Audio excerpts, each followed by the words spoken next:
have looked up career possibilities as a moving military girlfriend, maybe someday wife. My boyfriend really wants me to go with him, but I don't know if it's the best thing for me, career-wise. Currently, I'm in school, going for my bachelor's degree. I only have 2 years left, and after that, I plan on getting into law school. He's in the Air Force, stationed in Texas, which he's been here for about 3 years now. We have been together for 1.5. Knowing that he's going overseas, it's possible he'll be stationed in different countries for a few years. What's holding me back is my career. Law school isn't meant to be jumping around from country to country without knowing where you'll land permanently due to the bar exam. Also, we aren't married and I don't know if I should risk my career, which I've been very committed to being a lawyer, for a future that's a bit warped. I did see that I can become a programmer and it'll be versatile, but that's not what I truly want to do. Sure, Hawaii seems amazing, but more of a 3-year-long vacation with a questionable future. We both agreed that long distance wouldn't work since I would be all the way in Texas. Is it bad that I want to go but don't want to risk it all just to be put in a bad situation of misery? Also, if I do go, I'd have to transfer schools and go to school in Hawaii. That's already a very high tuition that has to be paid by FAFSA and student loans. Quite frankly, I'm also afraid that I won't be able to sustain myself separately from my boyfriend's income. I like to feel independent and know that I can fend for myself. Maybe that's a pride issue? I don't know, but I do know it's a high standard of living. That also adds to the jumble of thoughts. I will also admit, I am fairly close to my parents. In my Hispanic household, we have always been very united. I currently work with them in their small business because it benefits the both of us. I can go to school with a flexible schedule and still make good income, and they have a stable employee. That's something my boyfriend never really knew growing up. He's a Kansas boy, from a small town, with parents who split up when he was little. I feel like he doesn't understand how hard it'll hit my parents and I, being far away for 3 years. It also bothers them a bit that I'm not married but willing to leave not knowing what'll happen in the relationship. When my sister, Annie, was 18 and I was 21, she got pregnant and had a daughter, Sophie.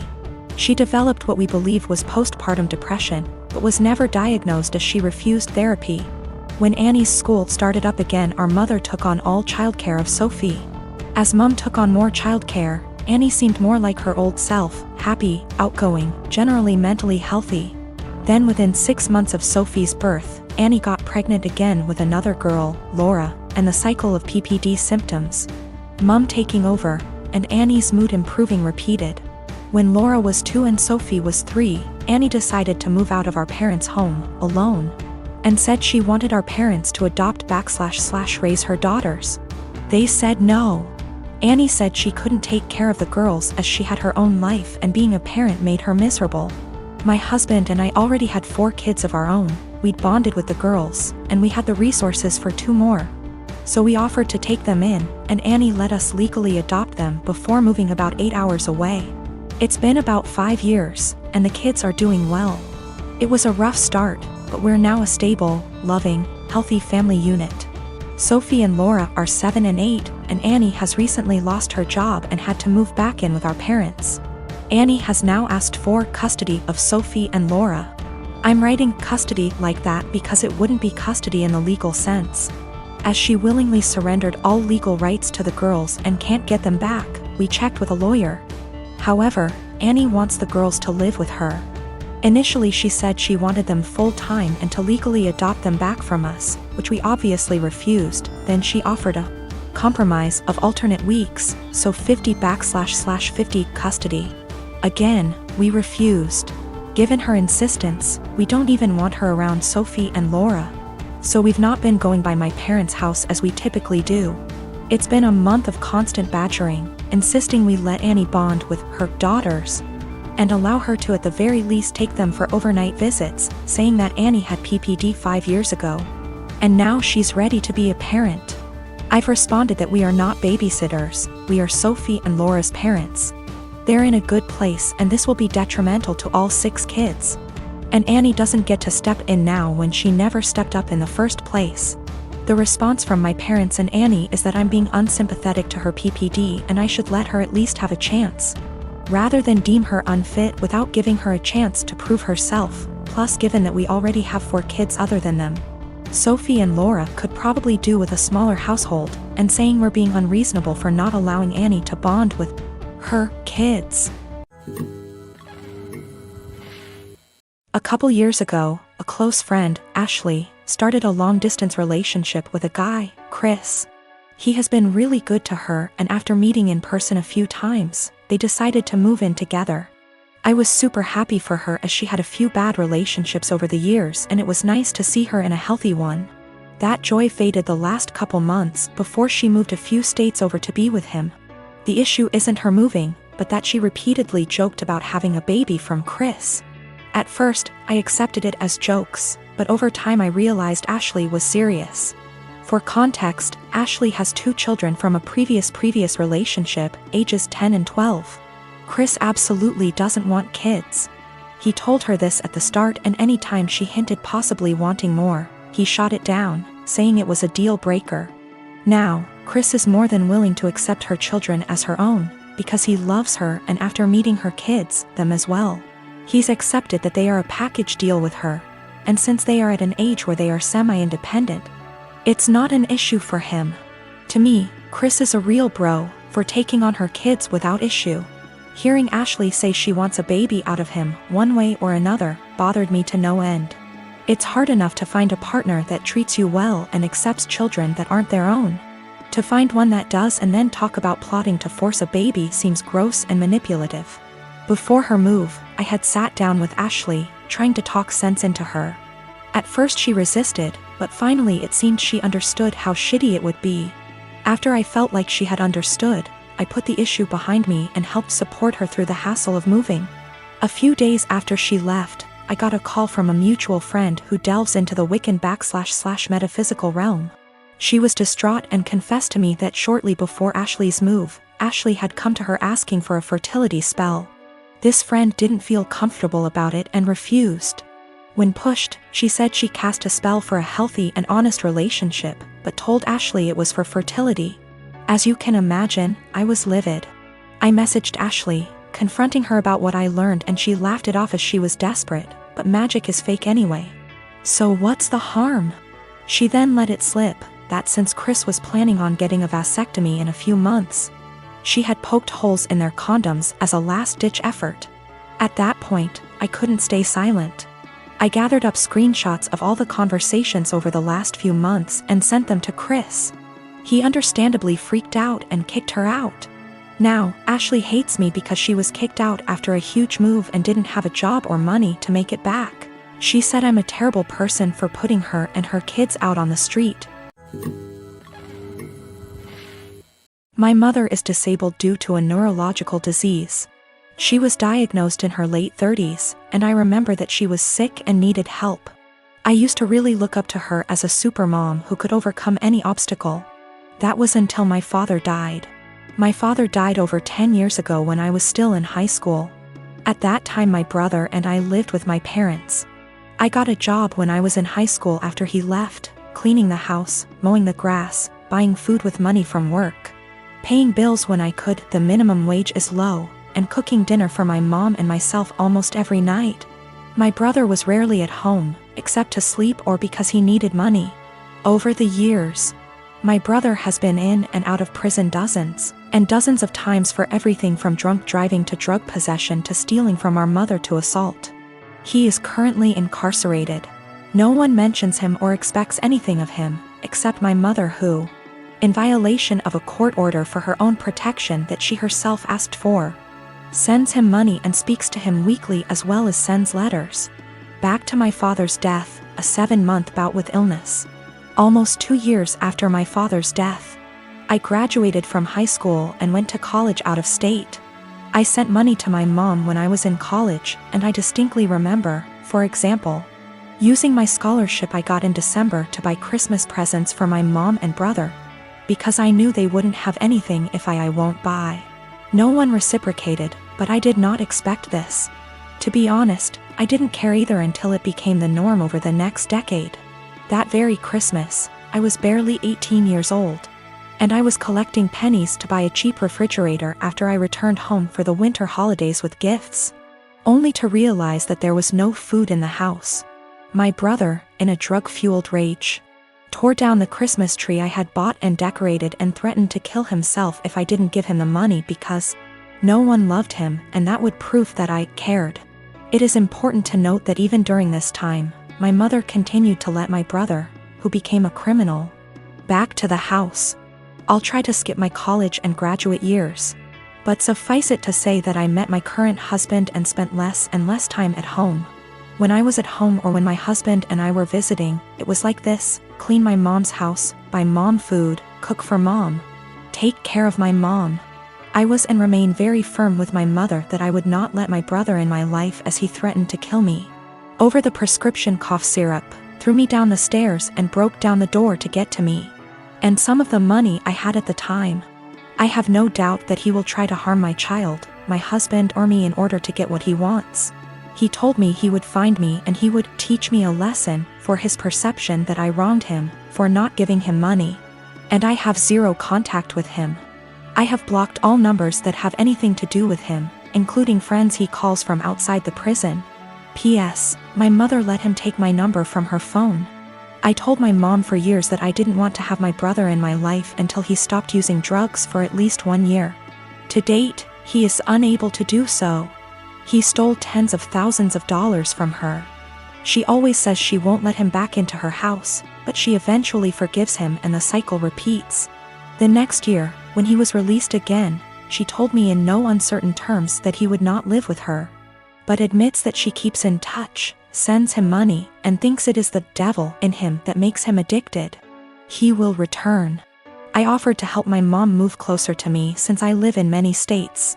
My husband and I even asked the realtor to come out and start the process of registering our house so we could find a house with space for my mom.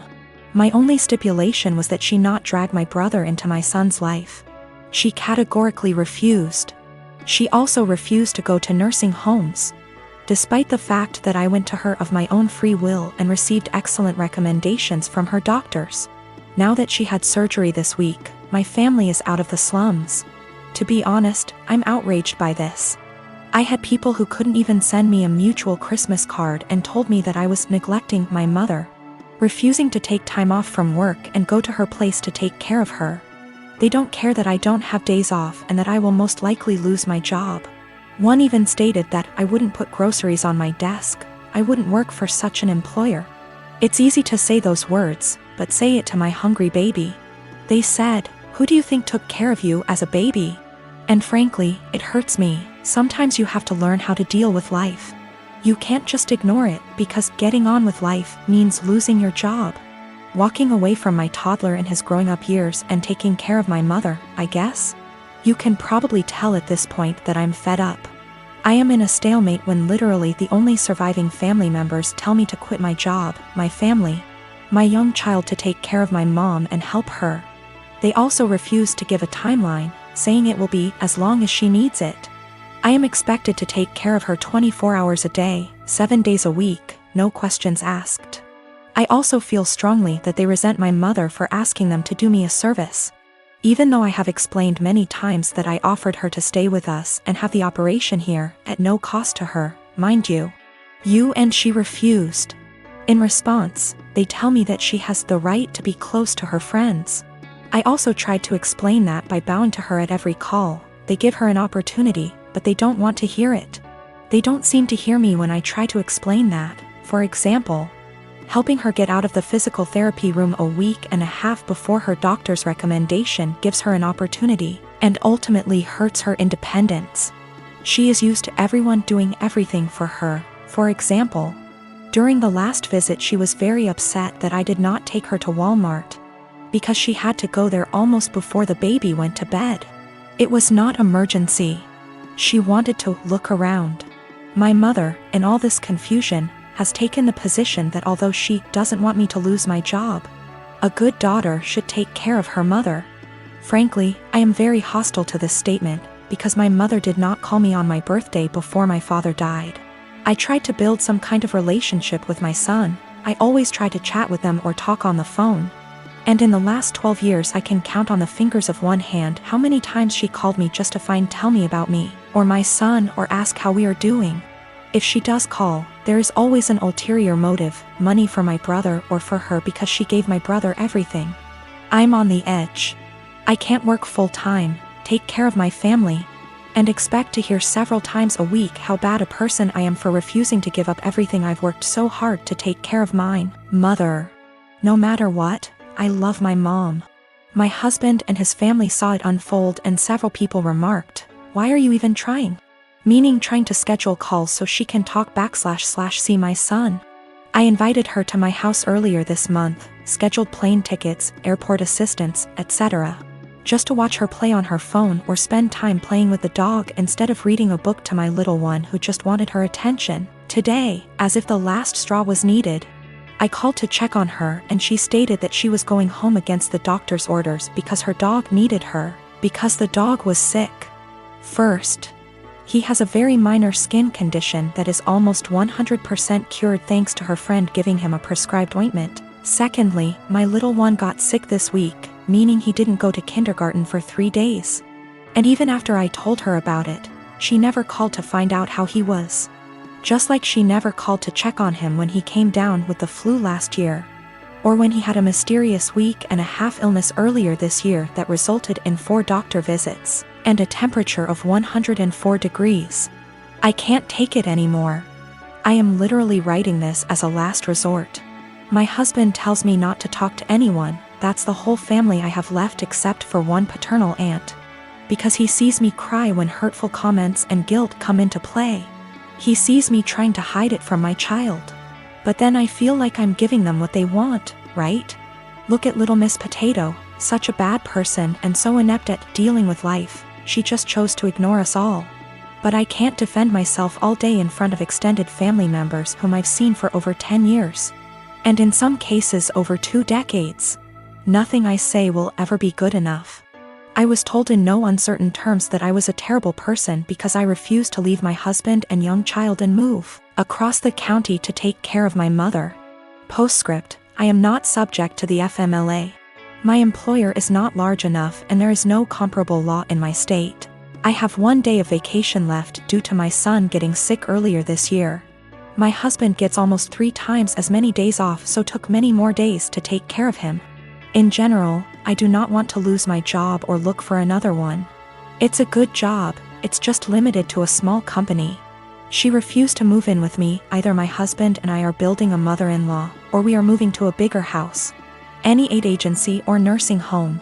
She hesitates about allowing housework, but contradicts herself on the matter, telling me that Susie can help her if she needs anything, or that she has friends she can call, or, more often than not, she does well and can take care of herself. She wants help, but only when she wants it and only on her own terms. She told me that she would not end her relationship with my brother. I managed to get her to agree to a consultation after my brother attacked her, stole her car and pawned all her appliances. She moved to a domestic violence shelter but declined to press charges. This happened when I was 7 months pregnant, and when I refused to drive 20+ hours in a car. I was told essentially the same thing that I am being accused of now. She justifies my brother's behavior. He hooked up with the devil and he can't leave him. I've talked to the Adult Protective Services counselors and it all comes down to the fact that she's an adult. She can make her own decisions. Her doctors, although they seem to agree that she may need help taking care of herself, refuse to state that she is unable to take care of herself.